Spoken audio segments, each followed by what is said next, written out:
젊은 병사가 없다. 50대, 60대가 돼도 건강하다. 그러니 군에 가서 경계병을 써도 괜찮다고 생각한다. 그런 분들로 교체할 법안을 고민하고 있다.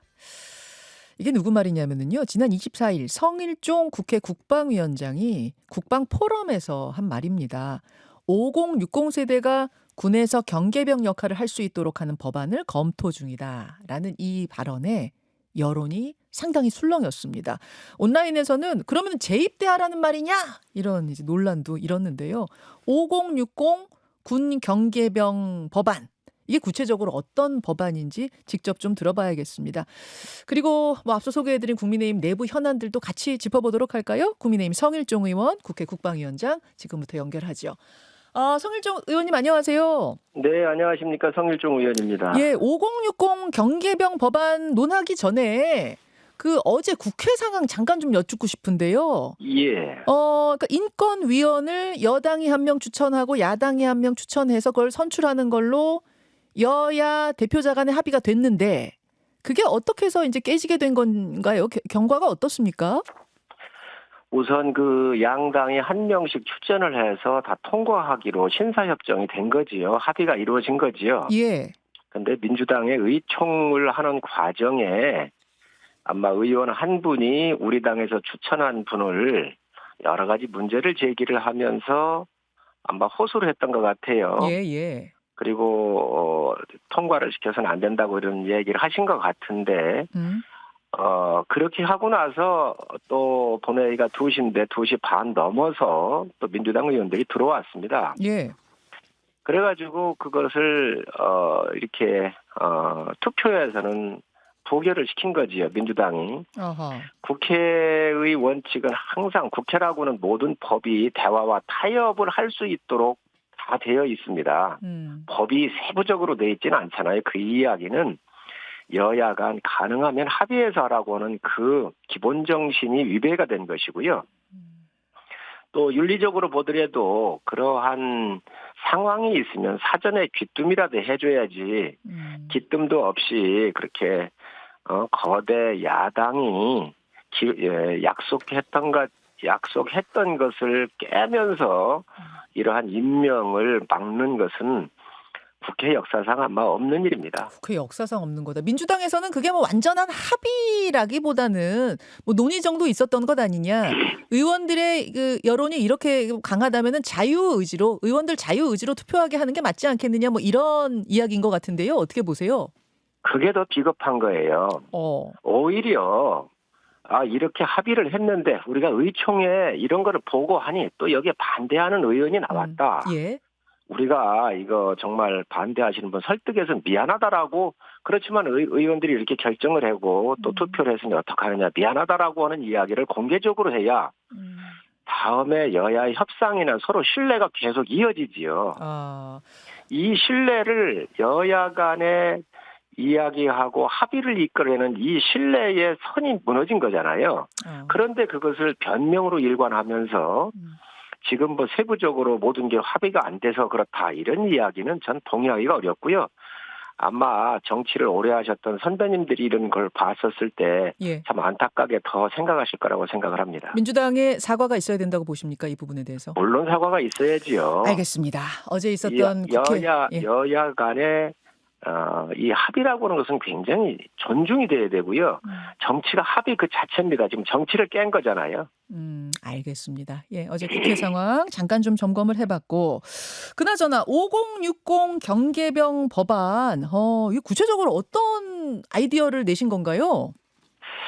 우선 인구 절벽 시대에 군뿐만 아니라 국가의 모든 시스템을 이제 새로 이것을 셋업을 다시 해야 될 거예요.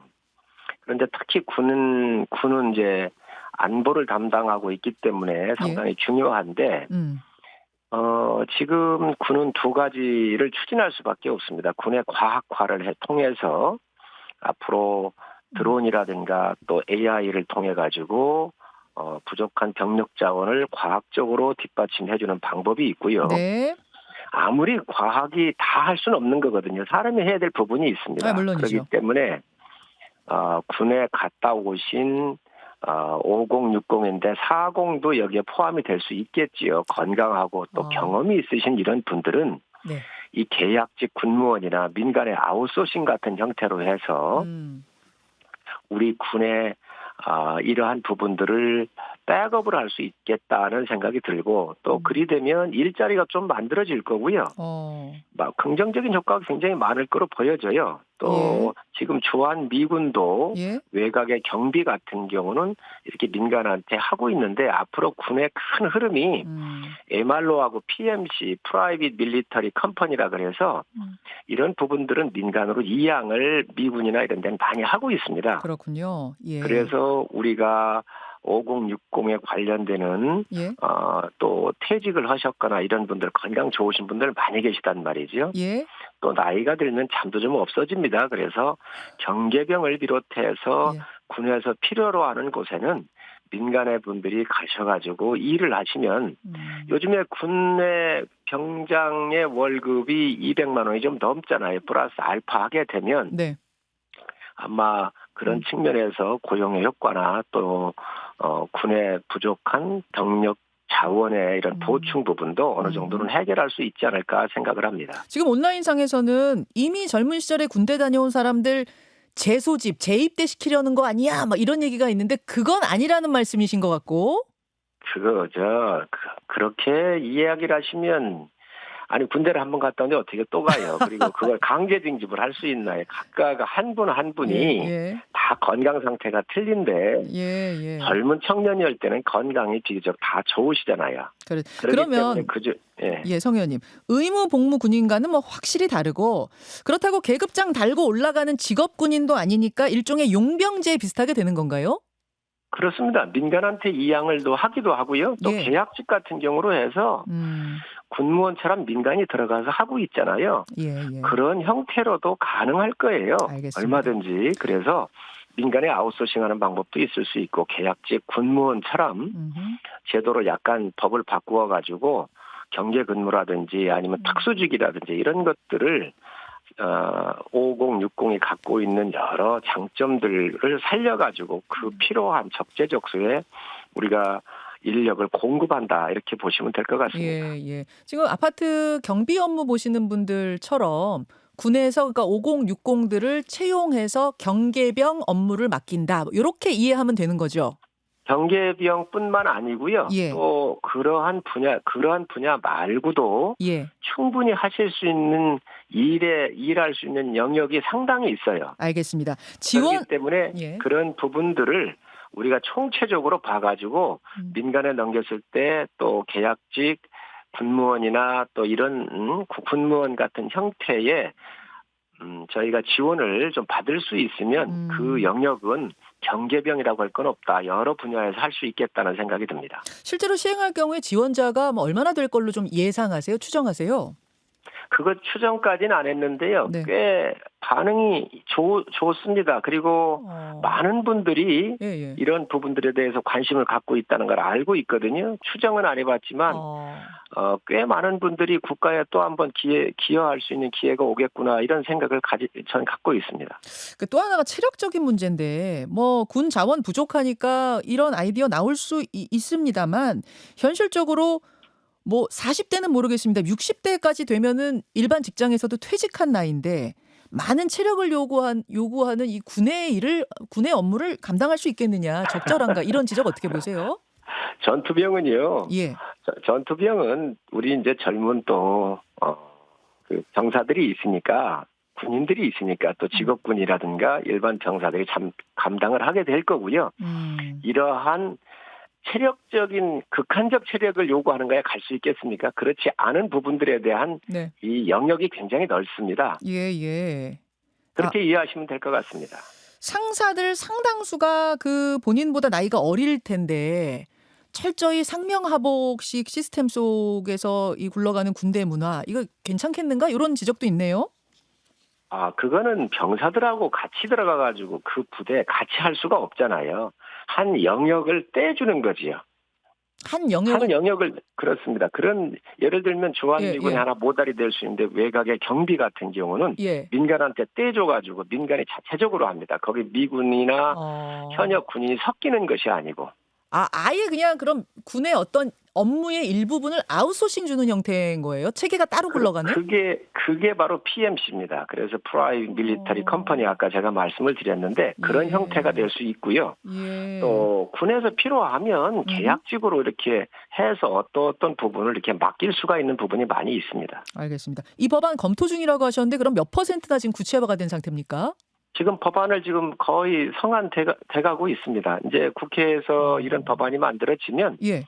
또 이제 국회에 또 사전에 검토하는 그런 프로세스도 좀 거치고요. 예. 또 그걸 거치면서 또 우리가 세미나 같은 거 열어서 국민 여론도 한번 들어보고는 과정이 좀 남아 있지요. 일종의 군의 민영화로도 볼 수 있는 건가요? 네, 다시 한번 말씀해 주시겠어요? 일종의 군의 민영화로도 볼 수 있는 건가요? 민영화라고 하긴 그렇지만 외주 아웃소싱 그 중에 하나가 외주 아웃소싱이라고 보시면 됩니다. 민간 아웃소싱이라고 보시면 됩니다. 이게 상당히 사실 우리에게는 생소한 거라. 예. 지금 외국은 이런 민간 아웃소싱으로 많이 하고 있고요. 또 우리 군에도 예. 저 훈련하는 학교나 이런 데는 예. 식사를 옛날에 다 조리병들이 우리가 조리해서 그렇죠. 부자재를 사다가 요리를 해서 예. 공급하고 이랬잖아요. 예. 지금 예를 든다고 한다면 큰 회사한테 이 식사 같은 경우를 아웃소싱 준 경우도 있습니다. 알겠습니다. 일단은 다시 군대 가라 이렇게 이해했던 거는 그건 전혀 아니라는 말씀 해주셨고 그다음에 업무도 왜 그렇게 이해하지요? 저는 일부 기자들이 아마 그 부분만 이렇게 탁 뽑아서 쓰니까 전체적인 맥락에서 대한민국 군대 갔다 오는데 어떻게 또 560 세대에 징집을 할 수 있겠어요? 알겠습니다. 그거는 충분히 이해할 수 있었을 텐데 아마 그렇게 그 부분을 강조하다가 보니까 그런 생각하신 분이 간혹 있을 수 있습니다. 알겠습니다. 그건 아닙니다. 예. 성일종 의원 지금 만나고 있습니다. 당내 현안으로 좀 넘어가 볼까요? 김건희 여사 리스크 지금 동시다발적으로 터지고 있는데 일단 명품백 관련해서 김건희 여사 수심위에서는 불기소를 권고했는데 최재형 목사 수심위에서는 기소를 권고하면서 이 신임 검찰총장이 과연 어떤 선택을 할 것인가 주목이 되고 있습니다. 어떤 결과 나올 걸로 보세요? 검찰이나 이런 곳은 또 법원 같은 경우는 법에 근거해서 하지요. 수사심의위원회 같은 경우는 법적 기구거나 강제성이 없습니다. 그리고 수사심의위원회는 150명에서 200명의 인재 풀이 있어서 여기에는 언론, 학계, 법조, 시민단체, 문화예술 모든 부분이 들어가 있잖아요. 예. 그렇기 때문에 여기에서는 그 말 그대로 참고로 하는 권고사항입니다. 예. 그래서 옛날에 이재용 삼성 회장도 불기소를 했으면 좋겠다고 수사심의위원회에서 올렸는데도 구속을 했거든요. 기소했죠. 예. 그렇습니다. 그래서 이거 자체가 그렇게 큰 의미 있는 건 아니에요. 이분들이 여러 가지 고려해서 검찰이 판단할 때 내놓는 참고의 자료지요. 결국은 불기소 두 사람 다 불기소 쪽으로 결정이 날 거라고 보세요. 법에 근거해서 검찰이 판단할 문제이기 때문에 그 판단을 저희는 존중해야 한다고 생각을 합니다. 근데 이제 수심위에서 불기소 권고가 내려졌는데 검찰이 기소한 적은 있어도 조금 전에 예를 드신 이재용 회장처럼 근데 기소 권고가 내려졌는데 불기소 처분을 한 적은 한 번도 없습니다. 왜냐하면은 기소가 곧 유죄란 건 아니기 때문에 즉 기소해서 재판까지 한번 받아볼 가치가 있다라고 권고한 거를 검찰이 무시하기는 쉽지 않거든요. 그래서 기소 권고가 나오면 그대로 따랐던 건데 이번에 그걸 검찰이 거스른다면은 조금 부담이 되진 않겠습니까? 모든 것이 법에 근거해서 판단하지 않겠습니까? 그리고 그 법에 근거한 것을 법원의 판단을 받는 것이고 국민한테 판단받는 거기 때문에 저는 법을 집행하는 그 검찰의 입장에서 보면 법의 근거 하에서 해야지 그렇지 않으면 안 된다고 생각을 하고 있거든요. 이 수사심의위원회는 법의 판단도 하지만 플러스 알파도 작동되고 있는 거 아닙니까? 플러스 알파 예를 들면 어떤 말씀이실까요? 예를 들면 국민 정서도 있을 수 있고요. 정서. 예, 그렇습니다. 또 개인 의견도 있을 수 있지요. 그 의원들 중에서. 또 여도 있고 야도 있지 않습니까? 그러나 법을 집행하는 검찰의 입장에서 봤을 때는 분명히 법적 근거에서 해야 되는 게 맞지요. 일각에선 이런 얘기도 나와요. 김 여사가 법리적으로 진짜 문제가 없다고 확신한다면 차라리 재판까지 가서 재판정에서 유무죄 따져보고 그렇게 해서 민심 설득하고 가는 게 낫지 않겠느냐? 여권 일각에선 이런 얘기도 나오더라고요. 그래야 김 여사 특검에 대해서도 어떤 특검을 막을 수 있는 어떤 구실이 생기지 않겠느냐? 이 아이디어는 어떻게 보세요? 검찰이 판단하는 걸 어떻게 그런 아이디어라고 그러면서 막줄 수가 있었겠어요. 검찰은 검찰의 영역에 맡기고요. 또 법 전문가들한테 맡기는 게 맞습니다. 알겠습니다. 또 하나가 이제 뭐 도이치모터스 주가 조작 사건, 뭐 연일 지금 새로운 보도들이 검찰발로 쏟아져 나오고 있는데, 한동훈 대표가 대통령과 독대하면 논의하려고 했던 얘기가 의정 갈등 하나, 김 여사 문제 하나 이렇게 지금 얘기가 되고 있습니다. 대국민 사과하는 게 어떻겠습니까? 라고 제안하려고 했다라는 그런 얘기도 지금 들려요. 성 의원님 어떻게 생각하십니까? 여당 대표로서 민심을 국민의 눈높이에서 전달하겠다 이렇게 얘기를 했잖아요. 예. 저는 뭐 좋은 일이라고 생각을 해요. 그런데 독대 요청을 이렇게 하고 하는데 예. 이 독대 요청을 좀 세련되게 접근을 했으면 좋겠습니다. 세련되게가 어떤 식으로일까요? 이게 이런 문제를 다루면서 예. 좀 여러 가지 선례나 이런 것들이 있을 거예요. 그래서 참모들이 좀 거칠게 해서는 곤란하지 않냐는 제 생각을 갖고 있고. 이번엔 좀 거칠었다고 보세요? 언론에 새 나간 거? 그렇습니다. 그 독대는요. 예. 비밀이 필요한 것 아니겠습니까? 조용히 만나는 거예요. 그런데 그거를 독대라고 하는 것을 광고하듯이 해서는 곤란한 거지요. 일부러 흘린 거는 아니라고 합니다만 한 대표 참모들이 이런 것들을 좀 거칠게 안 했으면 좋겠다는 생각을 갖고 있고요. 또 예. 대통령은 야당하고는 좀 틀립니다. 여당의 당대표하고 대통령이 만나는 거잖아요. 그런데 그렇죠. 이런 만남이나 이런 거에는 다 프로토콜이 있다고요.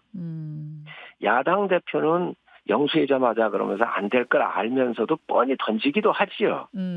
정치적인 이니셔티브를 지기 위해서. 예. 그러나 여당과 대통령의 관계에 있어서는 여러 가지 프로토콜 문제도 있고 또 비밀을 요하는 것도 있기 때문에 이런 부분들을 좀 더 세련되게 이렇게 했으면 좋겠고 또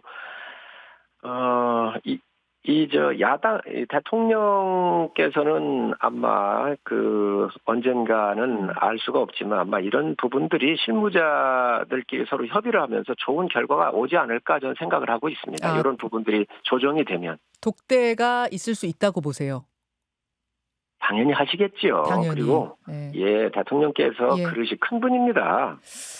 전에 알겠습니다. 5월 13일인가 그때 만찬을 한번 한 적이 있어요. 지도부하고 한 대표께서 당선되고 나서 직후에요. 예. 그때 갔을 때도 대통령께서 예. 여러분들이 계셨었는데 이렇게 세 파트로 이제 이 탁자가 길으니까 세 파트 정도로 나누어서 쭉 도시면서 여러분들께서 식사 자리도 좀 마련하고 해서 우리 한 대표가 성공할 수 있도록 도와다오. 이렇게 말씀도 하셨었거든요. 알겠습니다. 독대 얘기는 그렇고요. 제가 질문은 사실은 그게 아니라 이제 김건희 여사 사과 문제를 놓고 친윤계와 친한계 의견이 좀 갈리는 것 같아요. 성일종 의원님 의견은 어떠십니까? 검찰 수사도 안 끝났고 발표도 안 됐는데 무슨 사과를 먼저 합니까? 국민 민심 모든 일들이 진행을 되면서 봐야지요. 너무 앞선 얘기라고 생각을 합니다. 사실은 지난 전당대회 때 나왔던 김 여사 문자를 보면 김 여사도 사과를 하고 싶어 했던 거 아니냐. 그렇다면 사과를 이번에 하고 좀 털고 가면 어떻겠느냐. 이게 이제 친한계 쪽 의견 같습니다. 개인적으로 문자를 주고받은 내용하고요. 공식적으로 사과하고 하는 문제는 모든 일들의 순서가 있기 때문에 너무 앞서서는 안 된다고 생각을 합니다. 때가 되면 그때 가서 또 판단하겠지요.